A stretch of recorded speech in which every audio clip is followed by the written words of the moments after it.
कुंज बिहारी माधव कुंज जय गोपी जन बल्लभ जय गिरवरधारी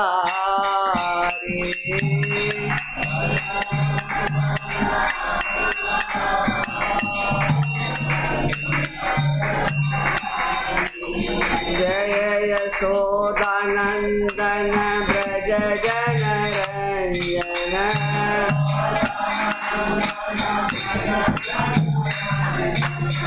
जय यमुना तीर बनचारी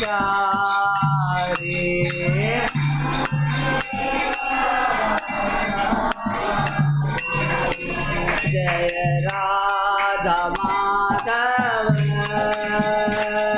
जय कुंज बिहारी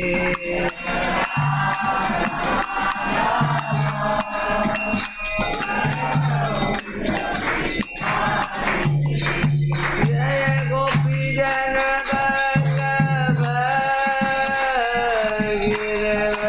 गिरवरधारी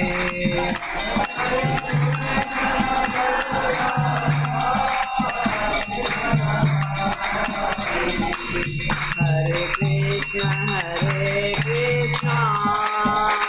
कृष्ण कृष्ण हरे हरे हरे राम राम राम हरे हरे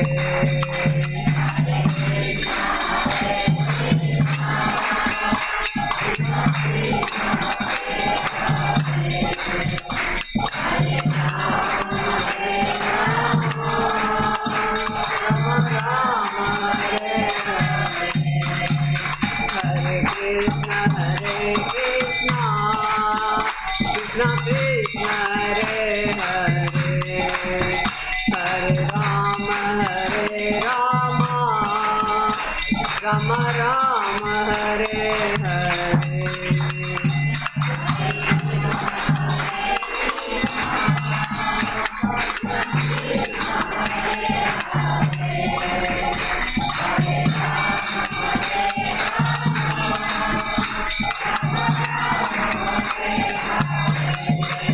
हरे कृष्ण कृष्ण कृष्ण हरे हरे हरे राम राम राम हरे हरे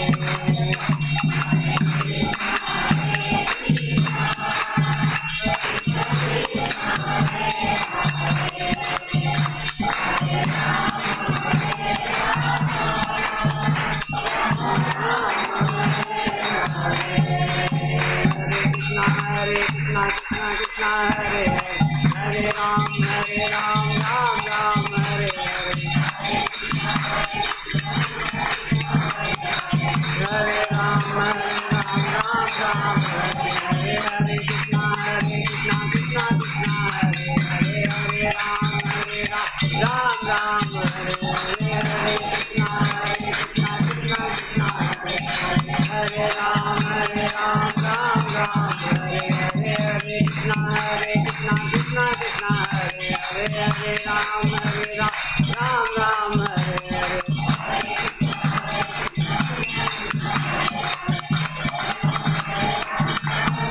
जय गौरनिताय गौरनिताय गौरनिताय जय गौरनिताय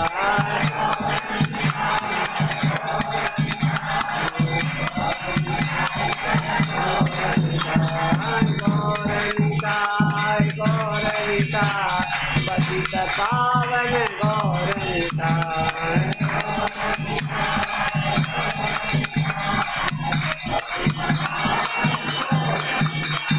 गौरनिताय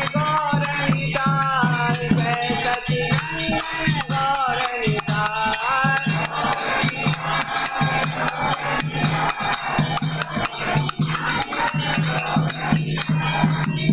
जगन्नाथ जय जगन्नाथ जय बलदेवा जय सुभद्रा जय जगन्नाथ जय जगन्नाथ जय बलदेवा जय सुभद्रा जय जगन्नाथ जय जगन्नाथ जय बलदेवा जय सुभद्रा।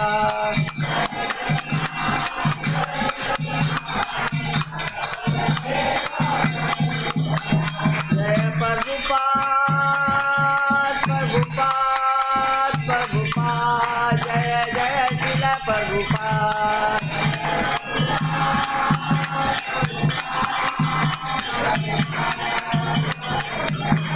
जय प्रभुपाद प्रभुपाद प्रभुपाद जय जय श्रील प्रभुपाद।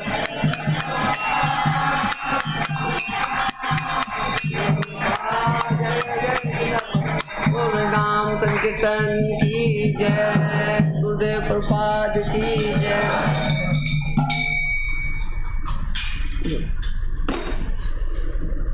हरे कृष्णा। तो आप लोग सुनने का इच्छुक है कुछ कथा उथा? तो देखिए हमारी तो वाणी में उतनी दम नहीं है, तो भी टूटी फूटी वाणी में जो भी हमें मतलब आएगा मैं आप लोग के सामने रखूंगी। वो भी क्या कृष्ण की लीला कहते हुए मैं गई थी यहाँ से, आप लोगों को कृष्ण की लीला ही बता रही थी, और उसी के बाद की लीला भी मैं अभी आप लोग के समक्ष रखूंगी, अघासुर का वध। तो इसके पहले मैं ये बताना चाहती हूँ कि बोलते हैं कि दुख क्यों मिलते हैं। दुख जो मिलते हैं, जो अपने जीवन में जो दुख मिलते हैं, क्यों मिलते हैं? तो बोलते हैं कि दुख जो मिलते हैं ना, भगवान कहते हैं अपने कर्मा के अनुसार मिलते हैं। जो अपने लोग कर्म किए उसके अनुसार हमें दुख प्राप्त होता है। तो बोलते हैं कि दुख, बोलते हैं कि जो कि पापी लोग रहता है वो भी सुखी रहता है। उसको बोलते हैं कि पापी लोग है उसके बाद भी लोग सुखी है, और जो मतलब पुण्यात्मा वो मतलब कि दुखी हो रहा है। तो कहते हैं कि ये अपने पूर्व जन्म के कर्मों के फल के चलते होता है, और ये अपने कर्मा जो आता है ना उसके अनुसार अपने को दुख मिल रहा है। तो अच्छा है हमें ये दुख मिल जाए, तो अगर हम यहाँ पर दुख भोग लेंगे तो हमें भगवत प्राप्ति हो जाएगी। जैसे अपने बच्चे को नहलाते हैं, जैसे उसको रगड़ रगड़ के नहलाते हैं, बच्चा नहाना नहीं चाहता है, फिर भी अपने लोग पकड़ के उसको नहलाते हैं कि नहीं चलो नहाओ, तुम इतनी गंदगी है, साबुन नहीं लगाना चाहते, फिर भी अपने मलमल के नहाते हैं। जब तक वो साफ नहीं होता तब तक नहलाते रहते हैं उसको, और नहला के जब शुद्ध करते हैं तभी वो उसको छोड़ते हैं। वैसे ही भगवान भी हमें कर्मों का फल देते हैं कि नहीं यहीं पर तुम जो है कि कर्म अपने कर्म का दुख भोग लो। तो क्या है कि अपने लोग जब यहाँ पर ही अपने माने कर्म का दुख भोग लेते हैं, तो अपने को क्या है कि कर्म का जब दुख भोग लेते हैं और भगवत अपने की कृपा रहती है, तो अपने लोग प्रभु की कृपा से अपने लोग भगवत धाम जाने को तैयार हो सकते हैं। मतलब अपना कर्मा जब सारा यहाँ निकल जाता है, जो कर्म का जो भी है अपना बंधन है, उसका जो दुख है अपने लोग यहाँ भोग लेते हैं, तो अपने को ये चांस रहता है कि हम भगवत धाम पहुँच सकें। तो इसलिए अपने लोगों को अगर जीवन में दुख आता है तो तकलीफ माने उससे बेचैन नहीं होना चाहिए कि नहीं अरे मेरे जीवन में बहुत दुख है, नहीं, उस समय अपने लोगों को भगवत भक्ति करनी चाहिए। जिससे क्या है कि अपने कर्मों का जब फल खत्म होगा, कर्म खत्म होंगे, अपने दुख खत्म होंगे, तो हो सकता है भगवान हमें अपने धाम ले जाए। तो क्या है कि हम जो कथा कर रहे हैं 10वें स्कंद की कथा, ये बाल लीला है भगवान की। बहुत सारी बाल लीलाएँ हैं, उसमें से एक लीला मैं आप लोग को सुनाती हूँ। तो ये अघासुर वध की कथा है। भगवान तो आए हैं असुरों का वध करने के लेके। तो इसमें भागवत जो है बहुत सुंदर भागवत है, आप लोग भी पढ़ते ही होंगे, अगर जिनके पास है होंगे वो पढ़ते होंगे, उनको नॉलेज होगा, और नहीं भी पढ़ते तो पढ़ना चाहिए। बोले गीता भागवत अपने जीवन में ज़रूर पढ़ना चाहिए। तो उससे क्या अपने ज्ञान प्राप्त होता है, समझ में आती है। ऐसे तो क्या अपने लोग अज्ञानता के सागर में डूब रखे, हमें पता ही नहीं है कि क्या करना है। लेकिन गीता भागवत पढ़ने से क्या हमें ज्ञान प्राप्त होता है कि हमारे जीवन में हम क्यों आए हैं, हम कौन हैं और किस लिए आए हैं इस जीवन में, इस चीज़ का हमें पता चलता है। नहीं तो अपने लोग टिक बने की गाड़ी में बैठ गए और हमें पता ही नहीं कि कहाँ जाना है। तो गाड़ी में घूमते रहिए, इस गाड़ी से उस गाड़ी, उस गाड़ी से उस गाड़ी, वैसे इस देश से उस देश, उस देश से उस देश, पता नहीं कौन कौन सा अपने लोग को 84 लाख योनि है, घूमते रहेंगे, हमें पता ही नहीं कि हमें कहाँ जाना है। लेकिन ये मनुष्य जीवन मिला है किस लिए? कि अपने भगवत प्राप्ति के लिए। आप लोग को तो प्रभु जी सारे दिन कथा देते ही रहते हैं, हम तो ये बताते ही रहते हैं कि अपने लोग को क्यों मिला है। तो भगवत प्राप्ति के लिए मिला है। इस जीवन को व्यर्थ मत जाने दीजिए, इसका फायदा उठाइए। इसको, ये भगवान जो अपने लोग को जीवन दिया है, इसका फायदा उठाइए। जैसे कि अभी सोने का कोई गठरी रहेगा यहाँ पर, कोई चाहे कुछ भी बने कि रुपया बरस रहा हो तो कैसे दौड़ दौड़ के उठाएंगे। वैसे ही अपना जीवन मिला है, मनुष्य जीवन। इसमें भक्ति रूपी जो है ना, जो लता बोल रहे हैं कि माने कि है, तो उसको अपने को भी उस माने कि अपने जो लता है, भक्ति रूपी लता है, उसको अपने हृदय में भी अपने को ला के उसको मतलब कि हरी करनी है अंदर में, सुखा के नहीं रखनी है। सुखाएंगे तो भक्ति की वो भक्ति कर कैसे पाएंगे। इसको हरी रखनी है, किससे? भगवत नाम कीर्तन से। हरे कृष्णा कृष्णा कृष्णा हरे हरे, हरे राम राम राम हरे हरे। इस लता को सूखने मत दीजिए, इस बीज को, इसको एकदम हरी प्रफुल्लित कीजिए अपने भगवत नाम से। ये मनुष्य जीवन बहुत मुश्किल से मिलता है। जरूरी नहीं है कि अगले जीवन में आपको मनुष्य जीवन मिलेगा, और मिल भी जाएगा तो जरूरी नहीं है कि अपने को कोई गुरु मिलेगा कि हाँ हमें क्या करना चाहिए। ऐसे ही आए हैं ऐसे चले जाएंगे, तो क्या फायदा हुआ। अपने लोग माने कि जिस एम से आए हैं वो अपना पूरा ही नहीं हुआ, तो क्या फ़ायदा हुआ ऐसा जीवन से। ऐसा तो कुत्ता बिल्ली जानवर भी आए हैं जिए हैं, मर खाए पिए मर जाएंगे। तो अपने लोग को वैसे मरना है क्या, जानवर के लिए जैसे? नहीं ना। तो अपने लोग को भगवत भक्ति करनी है और भगवत धाम जाना है। अगर हम चाहें तो इसी शरीर से हम लोग भगवत धाम जा सकते हैं, लेकिन अपने में वो दृढ़ता होनी चाहिए, वो संकल्प होना चाहिए। भगवान तो खड़े हैं हाथ पसार के कि आओ मेरे पास, लेकिन जीव तो इतना कपटी है ना, इतना होशियार है, वो जाने ही नहीं चाहते। एक बार नारद जी बोले, भगवान भौतिक जगत में बहुत फ्रस्ट्रेट हो रहे हैं आदमी लोग, बहुत दुखी हो रहे हैं, आप बुला लीजिए ना सबको। तो बोला कि नहीं, ऐसे नारद कोई नहीं आ सकता है। बोला नहीं भगवान बहुत फ्रस्ट्रेट हो रखे हैं, बुला लीजिए। अरे बोला कोई नहीं आएगा बुलाने पर भी। बोला नहीं ऐसी बात नहीं है, हम बोलेंगे तो सब आ जाएगा। तो बोला ठीक है, एक दिन हम देंगे, एक दिन का टाइम देंगे हम फ्री, कोई भक्ति नहीं करना है किसी को, ऐसे ही आ जाए मेरे धाम में, एक दिन फ्री देंगे। तुम जाओ सबको बोलो कि आज फ्री है। जैसे कहीं पर होता है ना कि हाँ आज फ्री है एकदम, तो आज हम फ्री कर रखे, जिसको भी आना आए। तो आए नारद जी, खुश हो गए, आज तो भगवत धाम सबको हम ले जाएंगे उठा के एकदम। लेकिन आए, सबको बोलते रहे भी चलो भगवत धाम आज फ्री है, कुछ पूजा पाठ करने का जरूरत नहीं है, कीर्तन फिरतन जो अपने लोग कर रहे हैं आज भगवान फ्री कर रखे हैं, चलो। भगवान कोई बोलता है अरे कैसे जाएं, मेरा तो बाल बच्चा है, अभी तो बड़ा भी नहीं हुआ, ये भी। अरे बाल बच्चा को भी ले लो। बोला नहीं कैसे जाएंगे बाल बच्चा को लेके, नहीं ये यहाँ पर बहुत आनंद आ रहा है। तो उसको बोले तुम चलो, बोले नहीं कैसे जाएंगे। उसको बोलता है चलो, वो भी बोलता नहीं जाएंगे। आखिर खाली हाथ नारद जी भगवान के पास गए, बोले नहीं कोई नहीं आएगा। ठीक बोलते भगवान आपकी, कोई नहीं आएगा। ये जगत में, भौतिक जगत, माया जो है ना इतनी स्ट्रांग है ना, वो किसी को जाने नहीं देती है भगवान के पास। और जीव भी वैसा ही है, माया के जुगल में आ रखा है। बोलते भगवान इतने भोले हैं, जीव कपटी है, वो भगवान के पास जाना ही नहीं चाहता है। लगता पता नहीं कि अरे यही तो कहते, तो क्यों जीव में अज्ञानता है।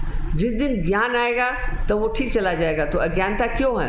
क्यों अपने लोग पढ़ते ही नहीं है। गीता भागवत प्रभु जी बोलते हैं ठोक ठोके, अरे पढ़ो रे। यहाँ आज सुनते हैं प्रभु जी का वचन और यहीं पर झाड़ देते हैं और फिर चले जाते हैं घर में। तो कहाँ से वो सुनेगा, यादें नहीं रहता। यार प्रभु जी कुछ तो बता रहे थे, हाँ बता तो रहे थे, तुमको याद है? हमारी भी वही हालत है। हम पूछेंगे माता जी को क्या बोले थे माता जी लिखती है, हाँ अरे कोई सब वो भी बोलती है, पता नहीं क्या लिखे बताएं। तो हम लोग का भी वही हाल, आप सबका नहीं, हमारा भी वही हाल है। प्रभु जी बोलते रहते हैं, उधर हम लोग को ध्यान में नहीं पड़ता है। तो नहीं, पढ़ना चाहिए, ध्यानपूर्वक सुनना चाहिए, कथा कीर्तन हमें करना चाहिए। बोलते हैं जीवन में आए हैं तो साधु संग करें। साधु संग बोलते हैं, साधु संग करने से ही अपने लोग को कीर्तन भजन की क्रिया समझ में आती है कि हमें भजन करना चाहिए, कीर्तन करना चाहिए, भागवत पढ़नी चाहिए। जब साधु संग करेंगे तब हमें इस चीज़ का ज्ञान होता है, नहीं तो नहीं होता है। तो आप लोग तो बहुत ही भाग्यशाली हैं। हम तो बोलते हैं, हम तो आप लोग की भाग्य की सराहना करते हैं। आज हमको उतना वहाँ पर नहीं है, हमको आप माने कि संग नहीं है वहाँ पर भागवतम का, भागवत गीता का, कोई संग नहीं है। यहाँ इतना हम बोलते हैं आप बहुत भाग्यशाली। हम तो आज ही प्रभु जी को बोले भगवान की ऐसी कृपा है कि आपको वहाँ से उठा के यहाँ ला दिए। वहाँ पर इतना कचरा हुआ तब ना प्रभु जी इधर आए, क्यों? भगवान की इच्छा थी कि हमें यहाँ रहना है। और यहाँ के आप लोग बहुत अच्छे, पिछले जन्म में आप लोग कोई पुण्य किए थे तो भगवान ने आपको यहाँ पर आया है, आप लोग के लिए आए, आप लोग के लिए आए हैं। तो फायदा उठाइए, हाँ उठाइए फायदा सब कोई। ये सोच लीजिए कि वहाँ पर जो है ना पहाड़ लगा हुआ है सोने का, हीरे सोने का, लूट लो जितना लूटना है तो लूट लीजिए आप लोग। प्रभु जी हैं, बच्चे लोग हैं, कितना कीर्तन आप लोग को कराते हैं, प्रभु जी कथा करते हैं। तो हम लोग को तो लूटने का जगह नहीं है ना, तो हम लोग के पास सोना चांदी का पहाड़ है कि लूट ले, तो वहाँ तो कुछ नहीं है। आप लोग के पास तो है हीरा का पहाड़ भी, सोने का पहाड़ भी है, जितना लूटना है लूट लीजिए, वो आप लोग की मर्जी पर बात है। चलिए अब लोग आते हैं एम पर, जिसके लेके मैं आई हूँ। तो ये जो मैं कथा करने जा रही हूँ, ये मतलब 10वें स्कंद की, भागवत के 10वें स्कंद की कथा है। इसमें क्या भगवान की बाल लीलाएं हो रही है। तो सुखदेव गोस्वामी क्या है, परीक्षित महाराज से कहते हैं, बहुत सारी आप लोग को पहले मैंने सुनाई ये लीला, कई तरह की, नल कुबेर की है, यशोदा की है, जो बच्चे को वो मतलब कि भगवान जब माखन चोरी करते हैं। तो अब यहाँ पर आगे में प्रभु जी भगवान सुखदेव महाराज सुनाते हैं कि बोलते हैं, हे राजन, अब जैसे अपने लोग एक बार गए थे ना पिकनिक करने, पिछली बार कहाँ गए थे? हाँ, पानीहाटी।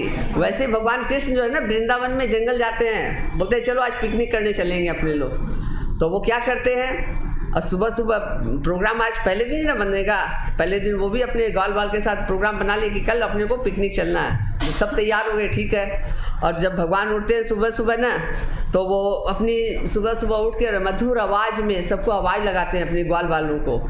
और तो सब ग्वाल बाल अपनी गायों को आगे कर करके, कई लाखों गाय को आगे कर, बछड़ों को आगे, गाय नहीं सॉरी बछड़ों को आगे करके, और वो लोग भी आ जाते हैं। बच्चे हैं ना, बच्चों के साथ तो बछड़े ही आएंगे, गाय तो बाद में जब गोपाल प्रभु बनेंगे तब जाएंगे, अभी भगवान छोटे हैं।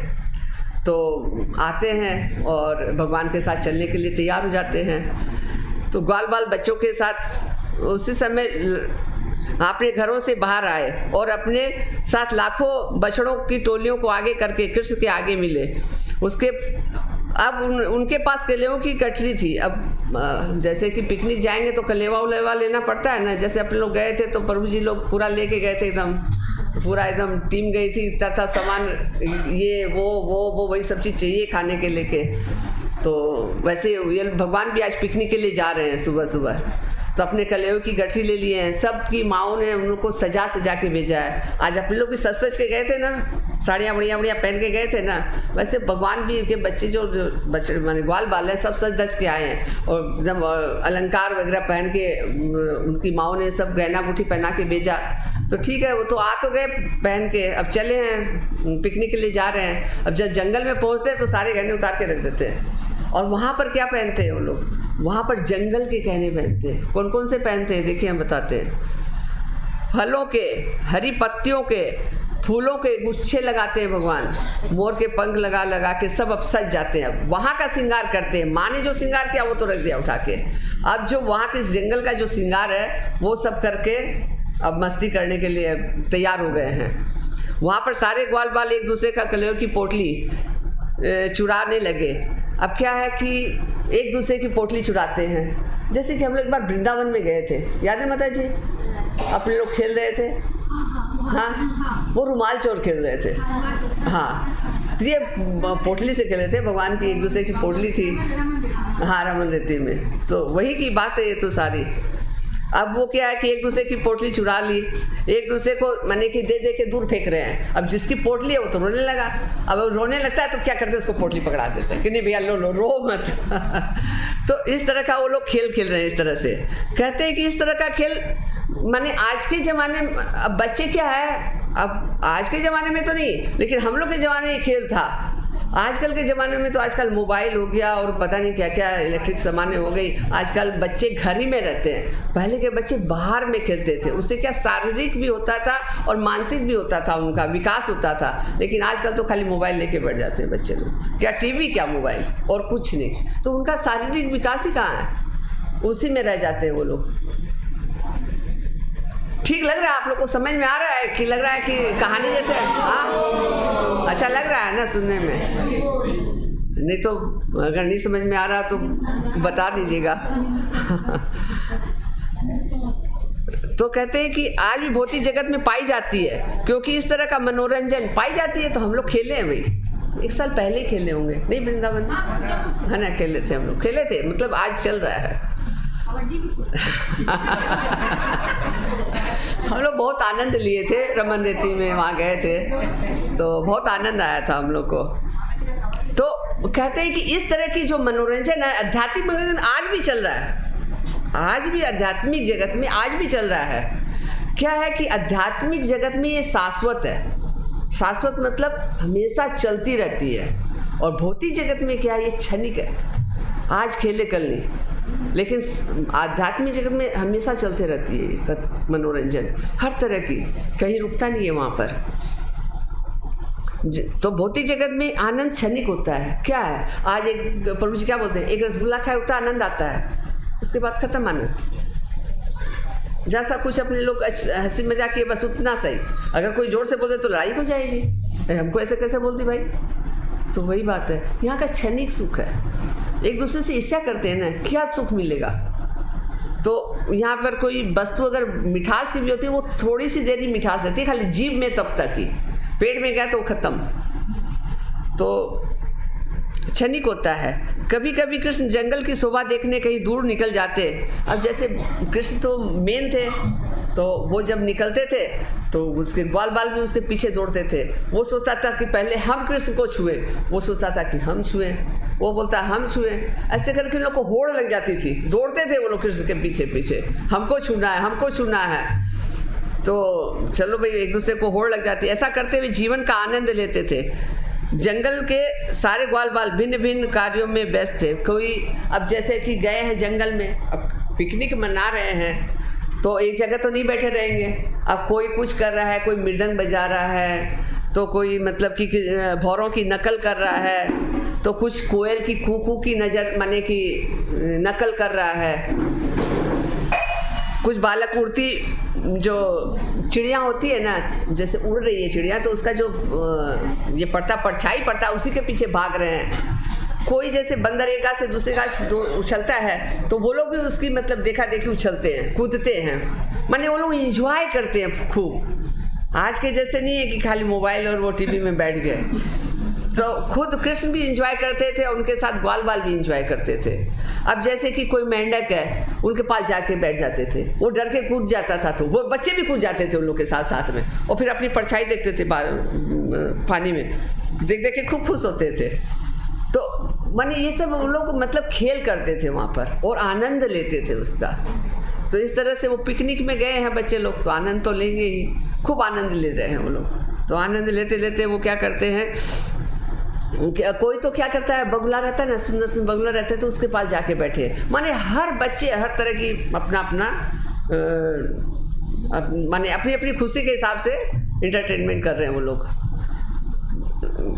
जैसा कि भगवान ने स्वयं भगवत गीता में कहा है, कहते हैं कि स्वयं भगवान भगवत गीता में कहते हैं कि अध्यात्मवादी उन्हें ब्रह्म कहते हैं। अध्यात्मवादी जो रहते हैं तो भगवान को क्या ब्रह्म और भगवान समझते हैं।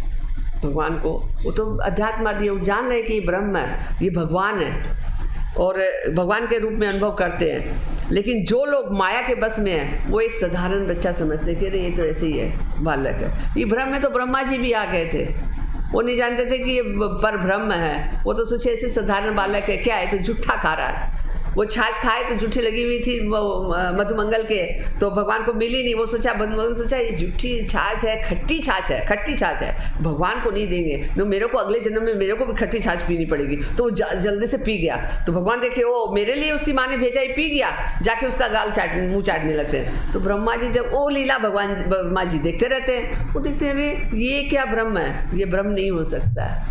तो जब ब्रह्मा जी जैसे ब्रह्म हो जाएंगे, तो अपने मनुष्य तो माया के बस में हो रखे हैं, वो तो होना ही होना है, तो उसको साधारण मनुष्य समझते हैं। तो उन्हें सामान्य बालक के रूप में देख रहे हैं। ग्वाल बालों ने उनके जन्मों के पुण्य कर्मों का फल, ग्वाल बालों के अनेक जन्मों का, ग्वाल बाल जो है ना, कोई अनेक जन्मों का फल था। तो क्या था, किस लिए, तो माने कि जब ग्वाल बाल में कई अनेकों जन्मों का जब फल संचित होता है ना, तब भगवान उनके साथ मिलते हैं। तो क्या है, उन लोग के पास बहुत जन्मों का फल संचित था, तब इसलिए वे इस तरह भगवान के साथ खेल रहे थे। भला उस ब्रज भूमि में वृंदावन वासियों में महाभाग्य के विषय में क्या कहा जाए। बोलते हैं कि यहाँ पर सुखदेव जी बोल रहे हैं पर राजा परीक्षित से कि हे परीक्षित, उस जो ग्वाल बालों के भाग्य को क्या सराहना दी जाए, उन लोग की भाग्य को क्या कहा जाए, जिसके साथ परब्रह्म जो कि ऋषि मुनि तरसते हैं, माने एक क्षण उनसे मिल दर्शन के लिए, आज वो ग्वाल बाल उन लोग के साथ खेल रहे हैं। आज परब्रह्म भगवान के साथ आज वो लोग परमात्मा के साथ खेल रहे हैं। क्या भाग्य है उन लोग का, कितना बड़ा भाग्य है उन लोग का। क्या माने कई जन्मों के पुण्य संचित हैं, तब वो भगवान के साथ खेल रहे हैं। बता रहे हैं यहाँ सुखदेव महाराज परीक्षित को बता रहे हैं, भागवत की कथा है, ध्यानपूर्वक सुनिएगा। वर्णन कर रहे हैं जिसके साथ साथ भगवान साक्षात रह रहे हैं और उन्होंने उसके प्रत्यक्ष दर्शन किया है, उनके साथ साथ भगवान रह रहे हैं। सोचिए, खेल रहे हैं मतलब साथ साथ हैं, प्रत्यक्ष दर्शन कर रहे हैं। आप लोग कहाँ आप लोग कर सकते हैं, ऋषि मुनि लोग नहीं कर पाते, एक क्षण के लिए नहीं कर पाते। इतनी तपस्या करते हैं 10,000 वर्ष, कई माने वर्षों तक, तो भी उनको भगवान दर्शन नहीं दे पाते हैं। और आज वही भगवान ग्वाल वालों के साथ खेल रहे हैं। कितने कहते हैं कि उन बालकों के सद्भाग्य का वर्णन किन शब्दों में करें। यहाँ मतलब सुखदेव जी बोल रहे हैं कि किन शब्दों में करें हम उनके वर्णन, जिनको श्री हरि के साथ खेलने का सुअवसर मिला था, जिनके दर्शन के लिए योगी और ऋषि मुनि कठिन तपस्या करने पर भी प्राप्त नहीं कर पाते, उसी परब्रह्म के साथ गो बालक मित्र के रूप में खेल रहे हैं। जो हम बताए आपको कि कठिन तपस्या करने पर भी नहीं मिल पा रहे हैं, वो गो बाल उनके साथ खेल रहे हैं। जब भगवान इस प्रकार अपने ग्वाल संगियों के साथ अपनी बाल लीलाओं का आनंद ले रहे थे, कहते हैं जब भगवान इन ग्वाल बालों के साथ अब पिकनिक में जाते हैं तो अपने लोग आनंद लिए ना, गंगा में स्नान किए थे कि नहीं किए थे, तो यही आनंद अपने लोग ले रहे थे जो ये लोग ले रहे थे, भगवान भी अपने लोग भी ले रहे थे, प्रभु जी ले गए तो ले रहे थे। तो यहाँ पर क्या, भगवान भी अपने ग्वाल बालों के साथ आनंद ले रहे थे। तो क्या हुआ, उसी समय एक अघासुर नाम का राक्षस आया, उससे भगवान का आनंद नहीं देखा गया, क्यों, ये तो मतलब कि उसका भेजा हुआ था ना, कंस का भेजा हुआ था कि उसको मारना है। वो तो कंस का प्लानिंग ही था कि भगवान को मारना है, और भगवान को कौन मार सकता है, भगवान को कौन मार सकता है, कितना ही प्लानिंग कर लीजिए भगवान को कोई नहीं मार पाएगा। तो वो अपना प्लानिंग के साथ अघासुर को भेजा था। कृष्ण खेल अतः उसे मार डालने के विचार से बालकों के समक्ष प्रकट हुआ। ये अघासुर इतना घातक था कि देवता भी इसकी मृत्यु की प्रतीक्षा कर रहे थे। देवता लोग भी सोचते थे कि मर जाए ये अघासुर तो हम लोग फ्री हो जाए, जबकि देवता लोग अमृत पान किए हुए थे, तो भी वो लोग उस मतलब कि राक्षस से भयभीत थे। उन लोग को पता है कि हमारी मृत्यु नहीं होगी, तो भी भयभीत थे उससे, माने देवता से। लेकिन ग्वाल बाल भयभीत नहीं थे। क्यों नहीं थे? कि उनके साथ कृष्ण थे, कृष्ण उनके साथ थे, इसलिए उन लोग को कुछ फर्क नहीं पड़ता। तो अघासुर आ जाए तो बदासुर आए, कोई फर्क नहीं पड़ता उनको। कितना ही बड़ा राक्षस, इतने राक्षस को मारे हैं भगवान ने, तो आए। लेकिन भगवान, ये बच्चों को कोई फर्क नहीं पड़ा, गो बालक को नहीं डर रहे हैं, भगवान तक आए डर रहे हैं। देवता लोग भयभीत हैं, दिखा रहे हैं 10वां स्कंद में कि सुखदेव जी बता रहे हैं कि देवता लोग भयभीत है, लेकिन बच्चे लोग जो ग्वाल बाल हैं वो भयभीत नहीं है। वो मस्ती से अपना मतलब कि खेल कूद कर रहे हैं, कोई भय नहीं है उनको। क्यों? उनके साथ कृष्ण, उसके बीच में समक्ष कृष्ण है, वो कृष्ण का आश्रय उनका, उनको कृष्ण, उन्हें भगवान कृष्ण पर विश्वास है। क्यों? उन्होंने देखा है कि हमारे हर संकट में भगवान ने हमें बचाया है, तो बेफिक्र होके माने हैं। ये अघासुर कंस के द्वारा भेजा हुआ, ये अघासुर जो असुर है, ये कंस के द्वारा भेजा हुआ। ये कौन है? ये पूतना और वकासुर का भाई है। ये कौन था अघासुर? ये पूतना और वकासुर का छोटा भाई होता है ये अघासुर। हाँ, जब वो आया तो सोचा कि यदि मैं किसी तरह कृष्ण तथा, अब ये सोच रहा है कि किसी भी तरह मैं कृष्ण और साथियों को खा लूँगा तो इसके माँ बाप तो अपने मर जाएंगे। बच्चों की गृहस्थ में अपने माँ बाप की आसक्ति किस में होती है? बच्चों में। अगर बच्चे नहीं रहेंगे तो माँ बाप तो अपने मर जाएंगे। तो वो यही सोच रहा है कि इन बच्चों को हम ख़त्म कर देंगे तो जितने भी ब्रजवासी है वो अपने आप ही मर जाएंगे, हमें कुछ करने की ज़रूरत ही नहीं पड़ेगी। तो वो क्या करता है, उसके लेके वो अपना अजगर का रूप धारण करता है, खूब बड़ा अजगर का रूप। और अजगर का रूप धारण करके वो मतलब कि विशाल का अजगर का रूप धारण करके मतलब रास्ता में बैठ जाता है। एक उसकी जो नीचे का होठ था नीचे ज़मीन पर है और एक एकदम आकाश में छुआ हुआ है, माने विशाल रहता है वो। तो अब बच्चे लोग देखते हैं कि अरे ये तो लगता है ना जैसे अपने लोग कहीं कहाँ जाते हैं ना, क्या बोलते हैं, हाँ नहीं कहीं गुफा की नहीं, कहीं वो बनाया हुआ नहीं रहता है, क्या बोलते हैं, पार्क का है, चाहे कहीं वो लगाता है सर्कस उसको स्पेस कर लगाता है तो खूब बड़ा बड़ा दिखाता है ना, हाँ डिज्नीलैंड वगैरह जाए टाइप का, तो उसी टाइप का। अब बच्चे तो बच्चे रहेंगे, वो निष्पाप बच्चे हैं, गोपाल लोग, वो तो निष्पाप बच्चे हैं। वो सोचे कि लगता है हम लोग के मनोरंजन के लिए बनाया गया, लगता है तो ये अजगर ही, अजगर का रूप लग रहा है, लेकिन हम लोग के मनोरंजन के लिए बनाया हुआ, नहीं बना देते हैं कि भाई ऐसा, तो भी मनोरंजन के लिए बनाया हुआ, बच्चे सोच रहे हैं कि हम लोग के लिए मनोरंजन के लिए बनाया हुआ है। तो वो लोग क्या करते हैं, हाँ देखिए कितना बड़ा है। अब ये बच्चे ये सोचते हैं कि हम लोग के माने कि मनोरंजन के लिए बना हुआ है, तो अपने लोग को तो इसमें खेल कूद करना है। तो संगी ग्वाल पर निकल जाने की आशा से लेट गया। निचला और पृथ्वी पर था, दूसरा आकाश के बादलों को छू रहा था। उसके जबड़े विशाल अंतहीन पर्वत की गुफा के जैसे लग रहे थे और मध्य भाग अत्यंत अंधकार था। उसका जो मध्य भाग था वो अंधकार में था, माने अब अंदर तो हाँ जीभ के अंदर तो अंधकार ही रहेगा। जीभ चौड़े मार की, जो जीभ थी ना वो एकदम मार के जैसे लग रही है। अब सोचो कितना बड़ा अजगर है तो जीभ भी उसकी उतनी बड़ी होगी, चौड़ी होगी, तो वो लग रहा था कि इसे रोड है एकदम। हाँ बच्चे उनको पता ही नहीं कि सचमुच का अजगर बैठा हुआ है, वो तो सोचे कि आर्टिफिशियल ही है। ये देखकर बच्चों ने सोचा कि न हो वृंदावन में कोई रमणीक स्थल है। भगवान बच्चे लोग सोच रहे हैं कि रमणीक स्थल है। तत्पश्चात उन्होंने सोचा कि यह विशाल अजगर के मुख के समान लग रहा है। वो बता भी रहे हैं कि लग तो रहा है अजगर जैसा, सोच भी रहे हैं कि अजगर जैसा लग रहा है। किसी ने विशाल अजगर रूपी इस मूर्ति को उनके आनंद क्रीड़ा के लिए बनाया है। सोचा है कि हम लोग की आनंद क्रीड़ा के लिए इस अजगर को बनाया है। तो अपने समक्ष खड़े ये इसके बारे में सत्य असत्य के बारे में विचार करते करते तर्क वितर्क करते करते वो लोग क्या करते हैं, उसके मुंह में प्रवेश हो जाते हैं, मुख में प्रवेश हो जाते हैं। अब कृष्ण उन्हें क्या है कि क्यों प्रवेश करते हैं, उन्हें कृष्ण पर पूरा विश्वास रहता है कि अगर कुछ भी होगा तो कृष्ण हमें बचाएगा, अगर सच में भी अगर अजगर होगा तो हमें कृष्ण बचा लेगा। तो एकदम देवता डरते हैं लेकिन बालक नहीं डरते इससे। तब क्या करते हैं, अब कृष्ण सोच रहा है कि बचाऊं बचाऊं, उतना में ही वो लोग उसके अंदर घुस जाते हैं। अब जब तक कहते हैं कि कृष्ण सारे बालकों के बारे में सोच ही रहे थे, तब तक वो उसके मुंह में घुस गए, किंतु असुर ने उनसे निगला नहीं, अभी भी मुंह खुला ही है उसका। अब वो कृष्ण का वेट कर रहा है कि कृष्ण आए तो मैं उसको तुरंत खींच लूँ। अब कृष्ण भी सोच रहा है कि अब क्या करें, अब इसको मारें कि बच्चों को बचाएं। एक बार वो भी चिंतित हो गए, व्याकुल हो गए सोच के देख के भगवान। उनको व्याकुल नहीं होना है, भगवान है वो तो कुछ भी कर सकते हैं, लेकिन वो दिखा रहे हैं कि वो भी एक बार चिंतित हो जाते हैं कि हम बच्चों को बचाएं कि इसको मारें। ये सोच के वो भी घुस जाते हैं उसमें, अजगर के मुंह में। तो क्योंकि कृष्ण एक क्षण के लिए कृष्ण शोकाकुल हो जाते हैं। उन्होंने सोचा कि असुर का वध और भक्तों का बचाव एक साथ दोनों किस तरह किया जाए।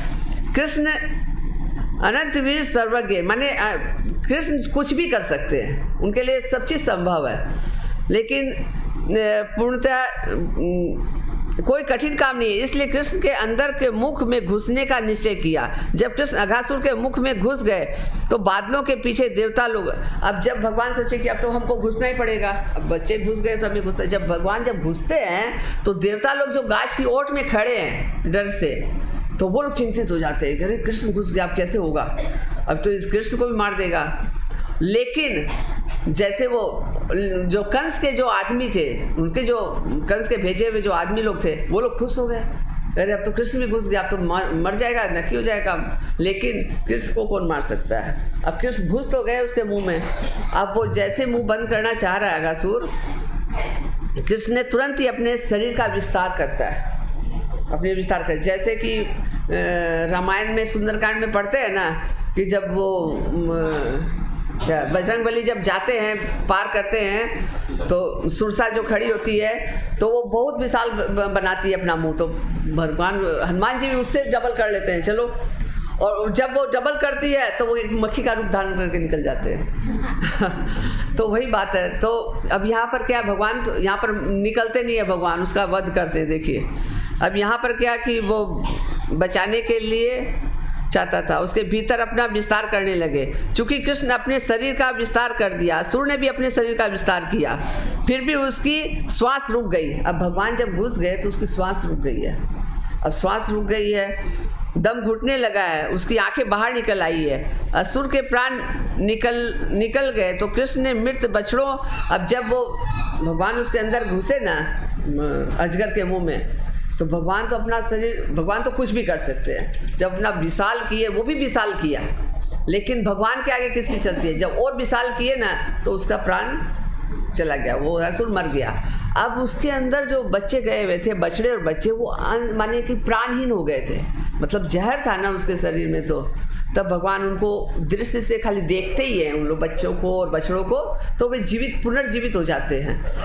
और ये जो अजगर जब मरता है ना, तो अजगर का जब मरता है, जब उसका तेज आता है, तो भगवान उसको बोलते हैं कि भगवान के हाथ से जो मरता है उसको सायुज सारूप्य, पता नहीं जो भी मुक्ति मिल जाती है। वो फिर उसका माने कि वो नाश नहीं, पतन नहीं होता है। जो भी भगवान के हाथों से मरता है, आज महाभारत हुआ, इतने आदमी मरे भगवान के, कोई भी नरक में गया, सब भगवान के धाम में चले गए। तो वैसे ये जो माने कि अघासुर जब मरा है, तो भगवान ने सबको दिखाने के लिए उसको तेज को एक बार रोक दिए, उसको घुसने नहीं दिया अपने शरीर में। उनका जो तेज निकला शरीर से, वो अघासुर का जो तेज था, जो रूप था, उसको एक बार साइड कर दिए 2 मिनट के लिए, और दिखाए सबको, देवता लोग को, कि देखो जो मेरे हाथ से मरेगा उसको सायुज चाहे सारूप्य मुक्ति, जो भी रूप मुक्ति मिलेगी वो मिलेगी। तब जाके वो दिखाते हैं सबको, और दिखा के फिर वो जो सर्प रहता है, अजगर रहता है, उनके शरीर में प्रवेश करते जाता है, और चतुर्भुज विष्णु का रूप धारण करके बैकुंठ चला जाता है। भगवान ने इतने माने कि असुर को भी इतनी बढ़िया मुक्ति आप सोच नहीं सकेंगे, अपने लोग सोच नहीं सकेंगे कि भगवान इतने दयालु हैं। तो यहाँ पर जब अघासुर का वध हुआ तो कृष्ण 5 बरस के थे। जब भगवान ने अघासुर का वध किया तो वो 5 बरस के थे। इसके आगे एक कथा आती है, वो अभी हम टाइम भी नहीं है, मैं बताऊंगी भी नहीं। यहाँ कहते हैं अब ये जो अघासुर है क्या है, मैं उसके बारे में बता, अघासुर का वध हो गया, अब मैं इसके बारे में बता रही हूँ कि क्या है ये है जहाँ अज्ञान और दम्भ होता है वहाँ पाप आता है। अज्ञान क्या है? वकासुर है, और एक वो है माने राक्षस का भगवान इसके पिछले में वध किए हैं, दोनों का वध किए हैं। कहते जब वो आते हैं ना, क्या आते हैं, ज्ञान और दम्भ आता है, तब वहाँ पाप आता है। जब अज्ञान होगा, अहंकार आएगा, तो वहाँ पाप आएगा ही आएगा। जो अज्ञान होगा वही मनुष्य ने पाप करेगा, जिसके अंदर घमंड आएगा वही पाप करेगा। तो भगवान बता रहे हैं यहाँ पर कि जहाँ अज्ञान और दम्भ होगा वहीं पर पाप आ धमकता है। अघ शब्द का अर्थ है पाप। अघ जो अघासुर का जो अघ शब्द है, ये पाप का रूप है, माने पाप है। अघासुर पाप को लेकर पाप रूपी, पाप का ही स्वरूप है। अघासुर जो है पाप का ही स्वरूप है।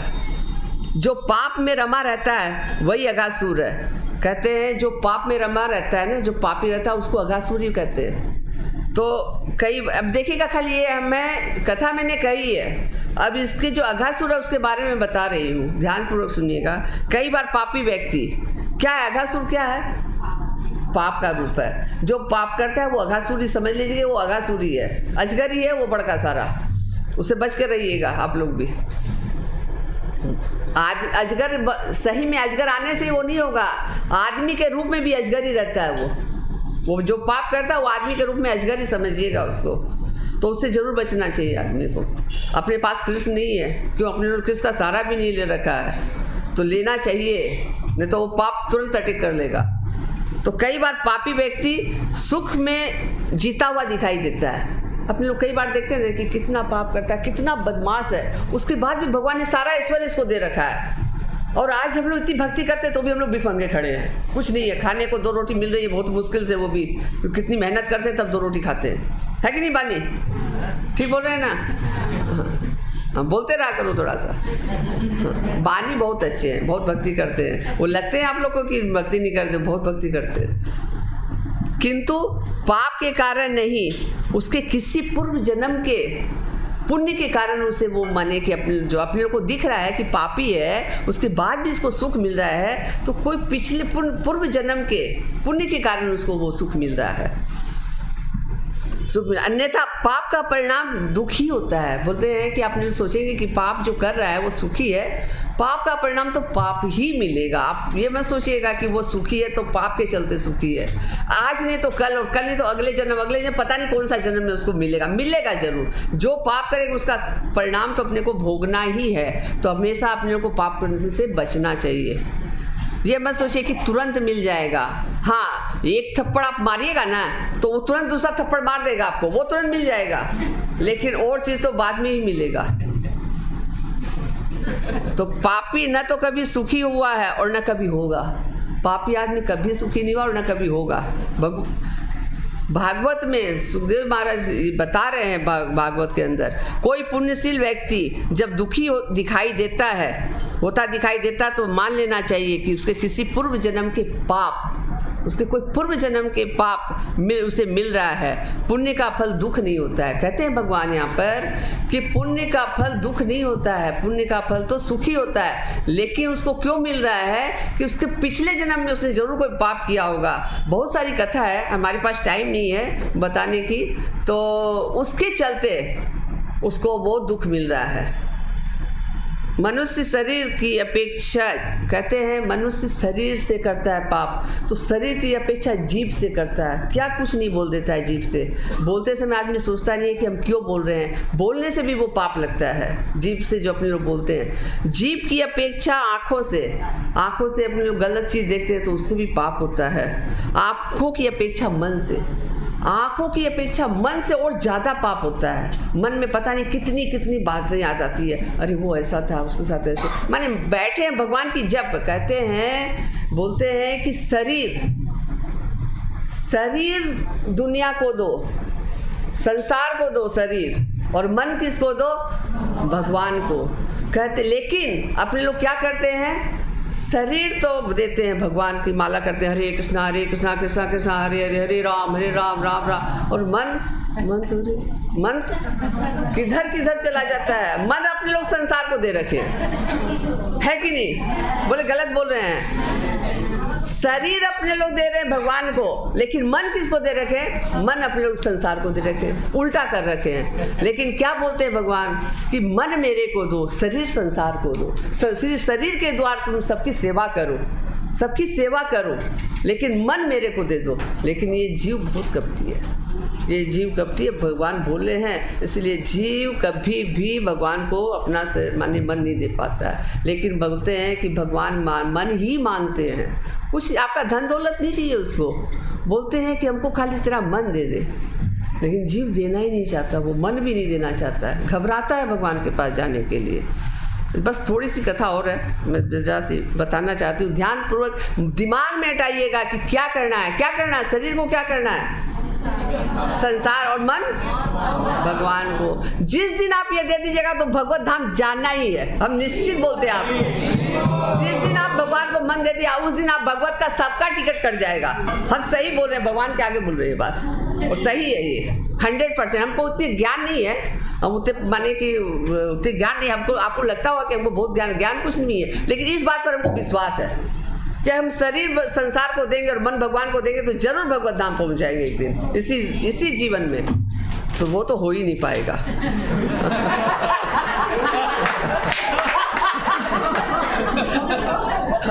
गलत बोल रहे हैं।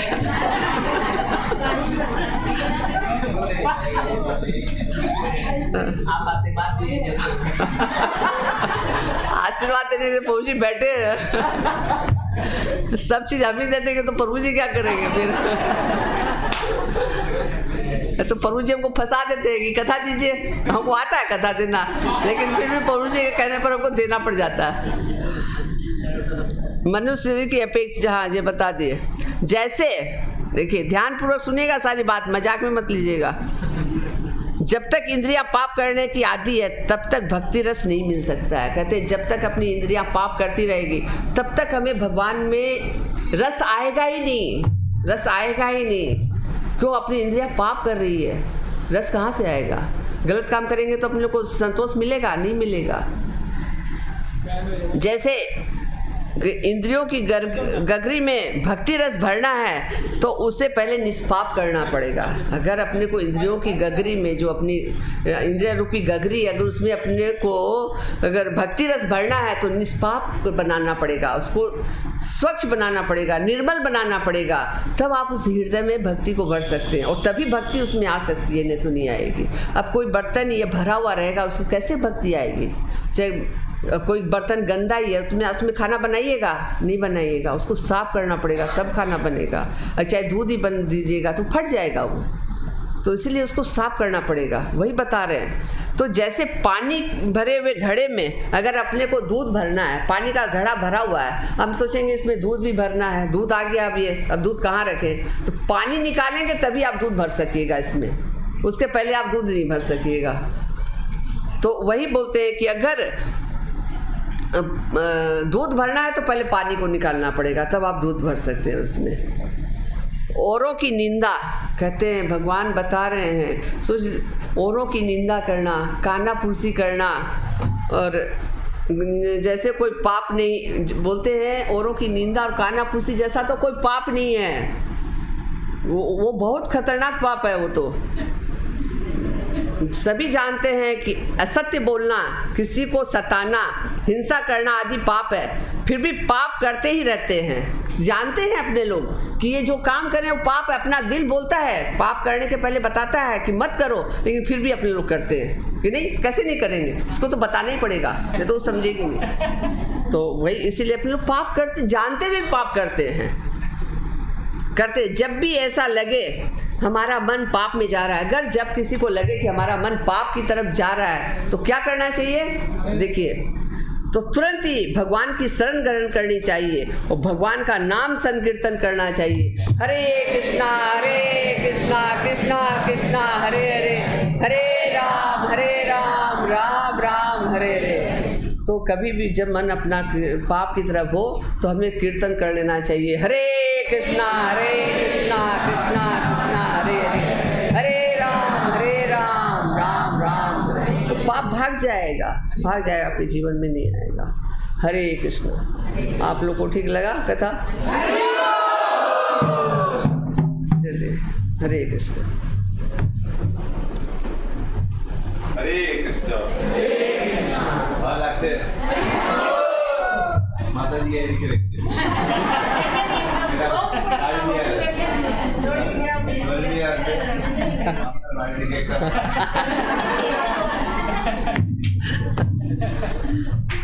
তো মাতারি কথা গেলে কি বলছিল বলতে পারবে? আমি কি বলছেন, কিভাবে ভগবানকে প্রাপ্ত করবে? কি করতে হবে?